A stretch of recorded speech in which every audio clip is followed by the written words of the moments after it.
Auzubillahiminash-shaytanir-rajim. Bismillahir-rahmanir-rahim. Welcome viewer to my online official channel, and today we are going to continue with our grammar lectures. And what we were doing, क्या कर रहे थे हम लोग? We were covering the tenses. Of course this is a tense series and we are trying to cover the tenses for this regard. और आज का हमारा जो tense का object है आपके सामने स्क्रीन पे आ रहा है. It will be a future perfect tense.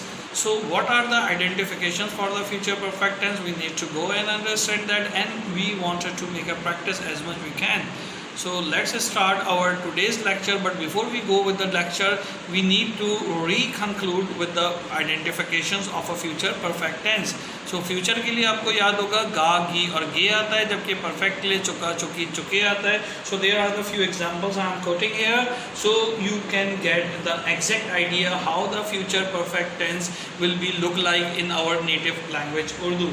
Okay so चपरासी घंटी बजा रहा होगा या खा चुका होगा. चपरासी घंटी बजा चुका होगा, खेल ख़त्म नहीं कर चुके होंगे वो. सही है. या इसी तरीके से वो आ चुका होगा. तो यहाँ पे आपने चुका, चुकी और चुके का वर्ड जैसे ही पहचाना. These words give you an idea about that it is correctly related with the perfect tense. लेकिन आखिर में गा, गी या गे लगा हुआ है तो it relate to the main aspect, और मेन स्ट्रीम क्या है इसका? फ्यूचर है. So in combination we are going to say this is a future perfect tense. So let's start our today's lecture after the short break. Hello viewers, if you like our online lectures, so keep subscribe, like and share our YouTube channel, the NCPSS and the HSPSS online lectures, and the next one is Professor MM Manzoor official. Okay, welcome back to the lecture of a future perfect tense. So future perfect के अंदर क्या करना होता है जनाब, जल्दी से बता दीजिए. So this is the slide for the future perfect. Let's recap the formula of a future perfect first, and then we will switch towards the practicing session inshallah.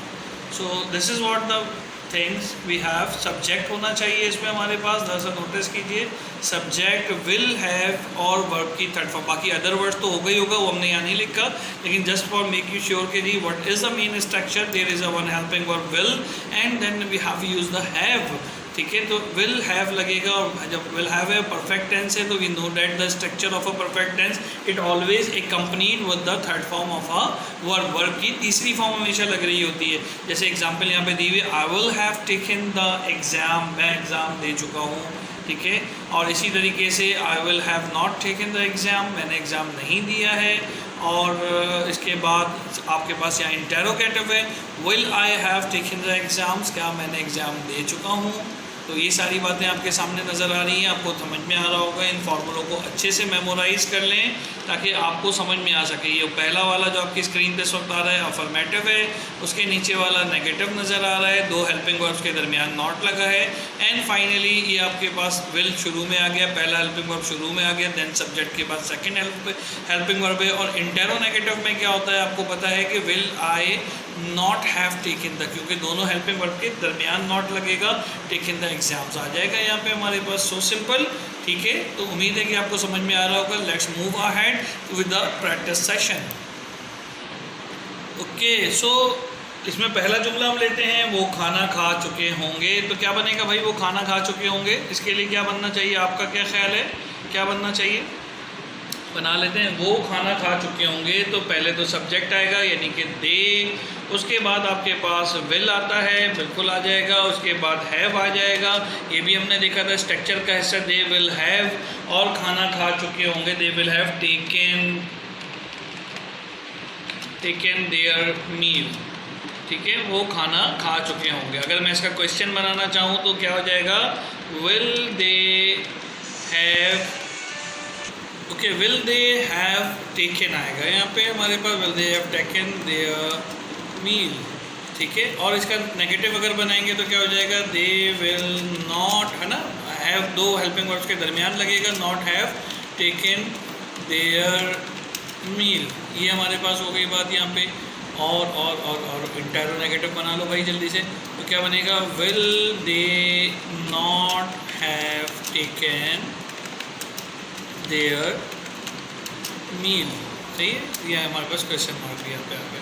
तो उम्मीद है कि ये बात आपको समझ में आ रही होगी. और क्या करें, वो आ चुका होगा, बिल्कुल सिंपल सा बना लेते हैं, वो आ चुका होगा. क्या करेंगे भाई, उसके आने के ऊपर ताली बजाएं. ताली तो नहीं बजाएंगे ना उसके आने के ऊपर, तो ज़रा सा उसको देखते हैं कि वो आ चुका है तो क्या काम हो रहा है, वो आ चुका होगा, क्या हो जाएगा, वो के लिए क्या इस्तेमाल होता है, ही और विल और हैव तो आएगा ही आएगा, ठीक है, विल और हैव तो आएगा ही आएगा, और आगे में आ चुकने को क्या कहते हैं, कम कहते हैं, ही विल हैव कम, बस और कुछ करना ही नहीं है, will he have come, question mark हो गया, why will he have come, वो कब आ चुका होगा, तो ये भी आ जाएगा हमारे पास इस तरह से। और इसी तरीके से अगर नेगेटिव बनाना है तो क्या बनेगा, he will not have come, और फाइनली इंटेरोगेटिव बनाना है आपने तो क्या हो जाएगा, will he not have come, और क्वेश्चन मार्क आ गया आपके पास। तो इस तरीके से आप इन जुमलों को बना सकते हैं बहुत आसानी से। अगर आप चाह रहे हैं कि क्या कहते हैं और भी क्वेश्चन जो है इसमें हम कर लें तो एक आध और एग्जाम्पल ले लेते हैं ताकि ये आपका जो है मसला हल हो जाए। क्या है भाई, कुछ जुमले मैं आपके सामने बोल रहा हूँ, फिर होमवर्क पे भी जाएंगे। वो सवालात हल कर चुका होगा, तो क्या बनेगा इसका, वो सवालात हल कर चुका होगा, हाँ, ही will have solved the questions, he will have solved the questions, ठीक है। और आपदा या नाजिया बालों में कंघी कर चुकी होगी, तो क्या हो जाएगा, नाजिया विल हैव, कंघी करने को क्या कहते हैं, कॉम्बिंग, COMBING, तो कॉम्बिंग है तो कॉम्ड ED के साथ वर्ब की थर्ड फॉर्म लगेगी, इस बात का बहुत ध्यान रखिए। Nazia will have combed her hairs, ख़त्म हो गई बात ये। इसी तरीके से और क्या बन सकता है, तुम कब काम ख़त्म कर चुके होगे, तो कब को छुपा लें, बाकी तुम काम ख़त्म कर चुके होगे, you will have finished this work या फिनिश द वर्क, तो तुम कब, when will you have finished the work, बिल्कुल सिंपल सा हमारे पास बनता चला जाएगा। इस तरह से you may make the practices if you really wanted to make a practice, and that in that way we have covered the future perfect tense. So it is a time to make a homework. इसका homework हम करते हैं और देखते हैं कि homework में क्या है। अब ये टेंसेस देखें, जैसे शुरू में लेंथी लेक्चर्स थे, वो आसान इसलिए होते चले जा रहे हैं व्यूअर्स कि आपको ये चीज़ें अब समझ में आ गई, once you get the things. अच्छा, अब फ्यूचर के बाद क्या होगा, एक्टिव पैसिव वॉइस, उसकी भी प्लेलिस्ट पे हमारे जो है क्या कहते हैं मौजूद हैं आपके पास सारी वीडियोस, आप 1 बाय 1 देखेंगे तो you will get a grip on that one. उसके बाद डायरेक्ट इनडायरेक्ट है, pronoun, punctuation, composition, and then we will soonly start the conversation classes online इंशाल्लाह ताला। So let's start with the homework. Okay, here we go with the homework. वो अपना काम कर चुका होगा, he will have done his work. अजान हो चुकी होगी, हाँ जी अजान हो चुकी होगी, इसका क्या बनेगा, लड़के नहीं खेल चुके होंगे, क्या सब खाना खा चुके होंगे।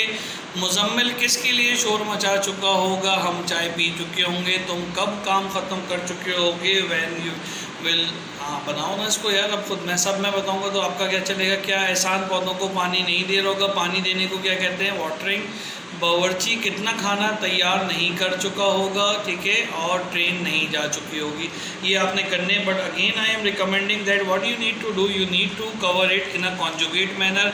And what I mean by saying the word conjugate, के आपने उस टेंस को तमाम के तमाम उसके इंडेफिनेट, अफर्मेटिव, इंटेरोगेटिव और नेगेटिव के अंदर बनाना है। So in that way we have done the future perfect tense. Hope you like the lecture. If you really like it, please give us a thumbs up and subscribe our channel, or consider subscribing our channel if you like our efforts. Thank you so much. Take care of yourself and till the next lecture inshallah अपना बहुत अच्छे से ख्याल रखिए। See you. Allah Hafiz.